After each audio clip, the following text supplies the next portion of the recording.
Welcome, ladies and gentlemen. This is the 2024 Lucara GM Classic. Here we are in Letlakane, 28th of July, Sunday, 2024. It's a 120-kilometer race. We've got the Murupule joining Team Swift, Stanbic, Botswana Railways. It's a fully stacked field, although there were only 30 riders in the 120-kilometer category, but that was just primarily due to the prize matrix, but we don't really got to tap into that. Here we have got the police car peeling off. We've got the race director's car also peeling off, and that's the Fokaludi there in the Botswana Railways t-shirt. He's gone. The peloton is going at their own pace. They're not even bothered about Tefo. Tefo's gone. He literally disappeared and went solo the whole way. So here the 90-kilometer junior boys, they just started their race as well over there, and this is Wabile Tingwani joining. I think he had a puncture. I'm not too sure. I think he had a puncture technical. And the race was just strung out. The wind was absolutely brutal. Brutal, brutal, brutal. Here's another echelon formed up due to the wind and the high speed. That was just, if you're at the wrong position at the wrong time, you were literally going to get dropped. So here we have Lebonete from Stanbic, and that was Lebone from joining. This is in the front of the race, front group. They're just trying to make a breakaway, and here's the peloton. They're just cruising at what, 30 k's an hour, but 30 k's an hour in that headwind, you're probably doing around 190 watts. 200 watts around there, because the wind was literally just brutal. And here we have some more people, some echelons at the back of the peloton. They were just literally getting cooked. Thabiso literally dropped. I think he had a mechanical. I'm not too sure what his issue was, but he managed to get himself back literally into the peloton, so into the front group, racing again, and they were attacking relentlessly. 50k an hour into the wind, 40k an hour into that headwind. And when you make an attack like that, it's not easy to recover. It is not easy to recover, so you had to use your bullets wisely. Here's another culprit. OB went down. He was literally just cooked because the attacks were just relentless. They just didn't stop. And here we have them coasting.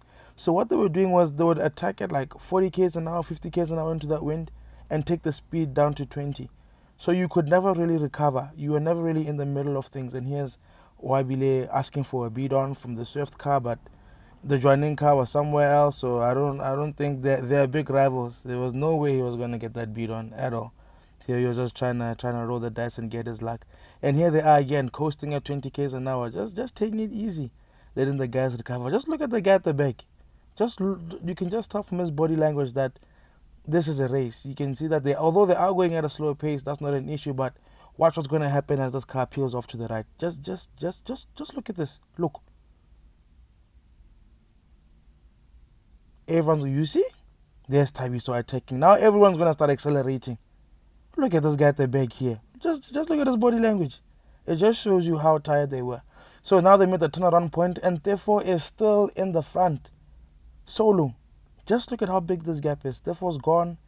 And the only person who's going to chase is Matlakonolo, MTL. He actually left the Swift Cycling Club. So racing is now different. Matlakonolo is literally one of the best sprinters. He can climb, he can work for himself, he can literally do everything. But if you're doing everything for yourself for a whole race solo without teammates, it's gonna be a big issue. You're gonna pay a big tax. And look at him go. Hands on the hoods. Abing trying to close, Swift trying to close, joining trying to close. So that was the race winning move. Done. Gone. Now here's the peloton, the rest of the peloton, and that breakaway is gone. Done. The only people that make it from this group and bridge over there was Thabiso and Homolemo. I think he's an 18-year-old from Tila Riders. The kid can ride, eh? His cadence is crazy. And look at this, 55 kilometers an hour, 60 kilometers an hour. Just look at this.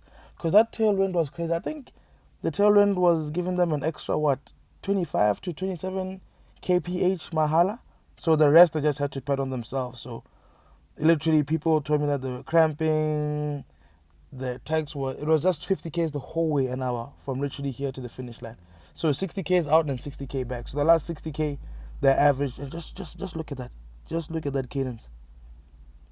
And literally they left from the peloton bridging to the breakaway again. So matches were being bent here. Form was being displayed.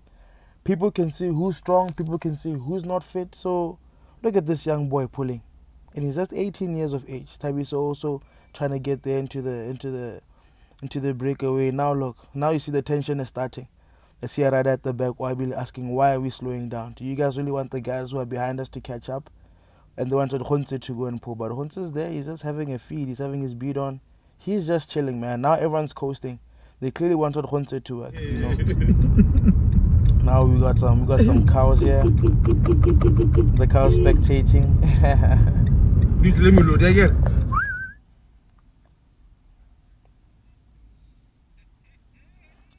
So yeah, this is towards the end of the race. And literally this was the last feed and the sprint finish, and joining just closed it up. Abing was fresh. He didn't have to work too much.